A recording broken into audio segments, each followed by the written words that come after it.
बिस्मिल्लाहिर्रहमानिर्रहीम। अस्सलाम वालेकुम। असलबाद से मैं हूँ इकबाल इंजुआ।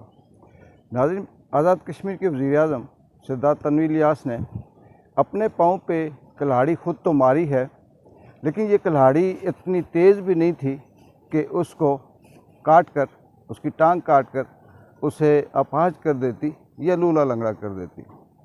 हाँ, ये कुल्हाड़ी इतनी थी कि उसको ज़ख्मी कर सकती थी, उसे कुछ मरहम पट्टियों की ज़रूरत थी और आगे चल के वो ठीक हो जाता। अफसोस इस बात पे हो रहा है कि इस मुल्क में, वो चाहे पाकिस्तान हो या आज़ाद कश्मीर हो, यहाँ पे अवाम के साथ क्या खिलवाड़ होता है वो किसी को नज़र नहीं आता।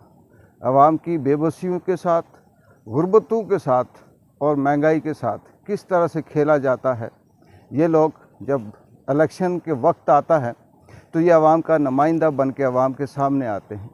ये कहते हैं कि हम आपके लिए सब कुछ करेंगे, दूध की नहरें बहा देंगे, महंगाई ख़त्म कर देंगे, तालीम को सस्ता कर देंगे, सेहत के सहूलियात को आम कर देंगे। मगर जब ये जीत कर अपने अपने मनसब पे बैठते हैं, चाहे वो ब्यूरोक्रेट्स हों या सियासतदान हों, उसके बाद ये फिर ज़मीन के खुदा और फिर सब कुछ अपने हाथ में लेकर एक अजीब सा नमूना बन जाते हैं। इन्हें फिर ये गर्ज, ये फ़िक्र, ये परेशानी नहीं रहती कि अवाम के साथ क्या हो रहा है।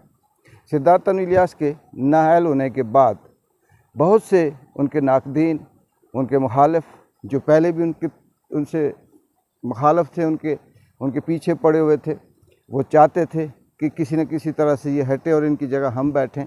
वो खुश हुए। उन्होंने अंदरूने खाना, आप कह सकते हैं कि मिठाइयाँ बांटने वाली बात है।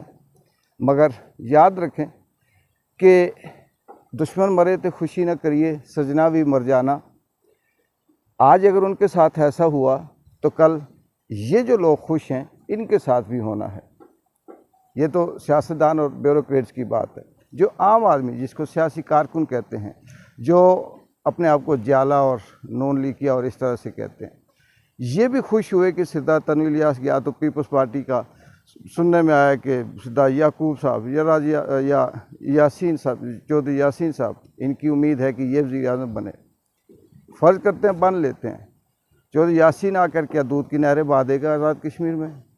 सरदार याकूब साहब आकर क्या कश्मीर को आज़ाद करवा देंगे? वो भी उसी डगर पे चलेंगे। फ़र्क सिर्फ इतना होगा कि ये थोड़ा सा बोलता था, तनवीर इलियास थोड़ा आगे से जवाब देता था। वो जवाब नहीं देंगे, वो यस सर कहेंगे। वो कहेंगे ओके, जैसे आपने कहा हम वैसा ही करते हैं।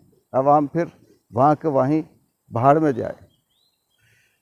तनवीर इलियास के साथ ये जो सब कुछ हुआ, तौहीन अदालत लगी, जजेस के ख़िलाफ़ सख्त बयानात के हवाले से बात हुई।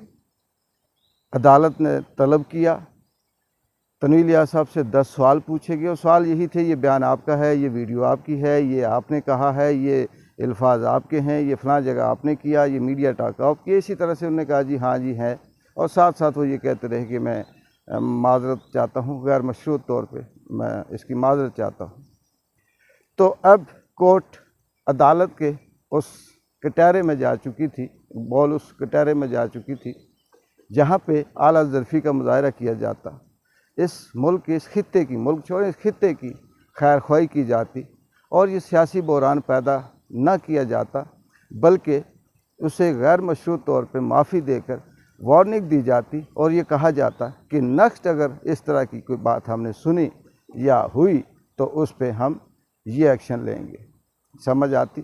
क्योंकि सरदार तनवीर इलियास चाहे किसी को पसंद है या नहीं है, किसी के लिए अच्छा है या नहीं है, वो सियासी है या गैर सियासी है, उसको सियासत आती है या नहीं आती, वो नौ दौलतिया है या पुराना दौलतिया है, उसके पास क्या चीज़ है, विजन है नहीं है, ये सारी चीज़ें अपनी जगह पे, लेकिन वो इस खित्ते का, अवाम का मुंतखब करदा वज़ीर-ए-आज़म था।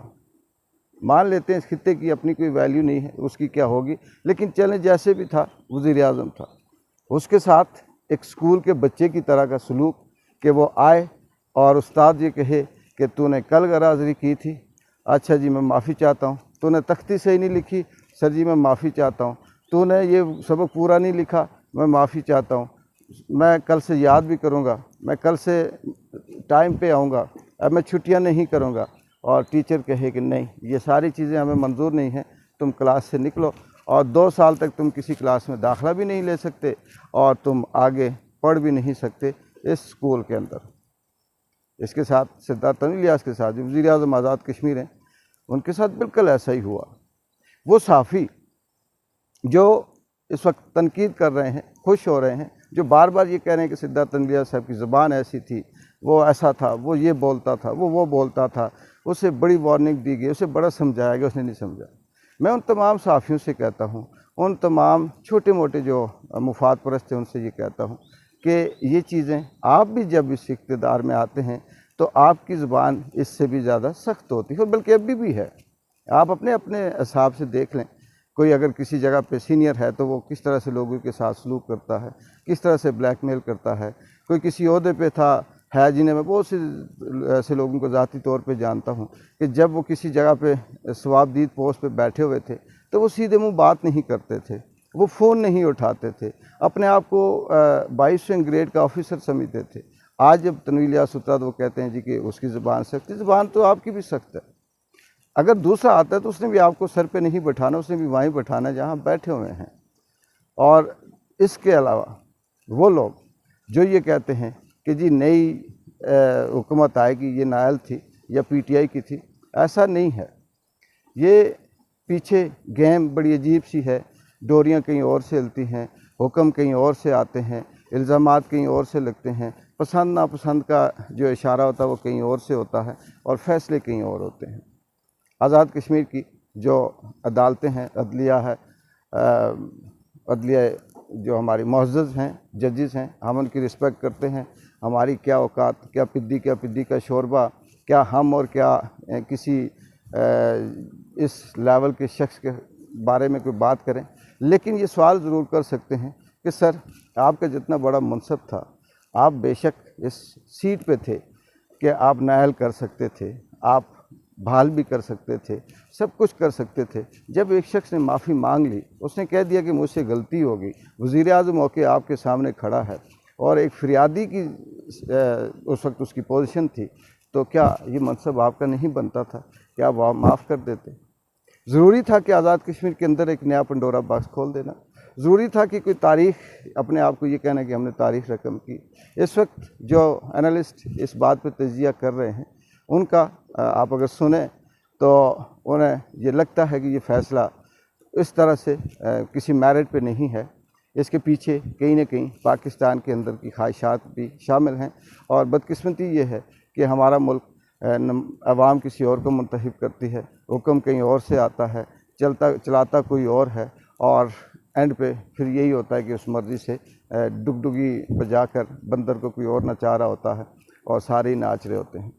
मुझे अब तो उम्मीद नहीं लगती कि सुप्रीम कोर्ट कुछ रिलीफ दे, क्योंकि उन्होंने 7 दिन का जो टाइम दिया वो 7 दिन इतना ज़्यादा है कि उसमें उस वक्त तक बहुत सी चीज़ें सेटल हो चुकी होंगी।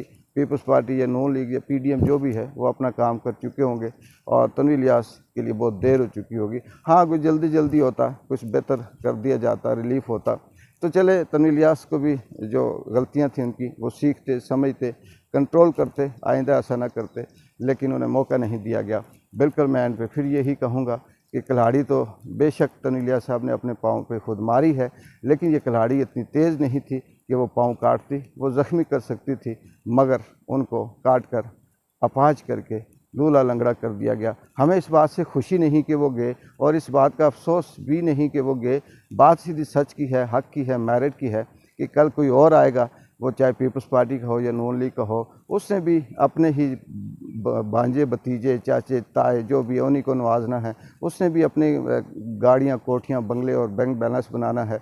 उसने भी अपना ही पिंडोरा बॉक्स खोलना है और उसके बाद उसने भी चले जाना है। इकबाल जंजुआ को अगली क्या डेवलपमेंट होती है, क्या आज़ाद कश्मीर में नया कुछ रंग आता है, उस वक्त तक इजाज़त दें। अल्लाह हाफ़िज़।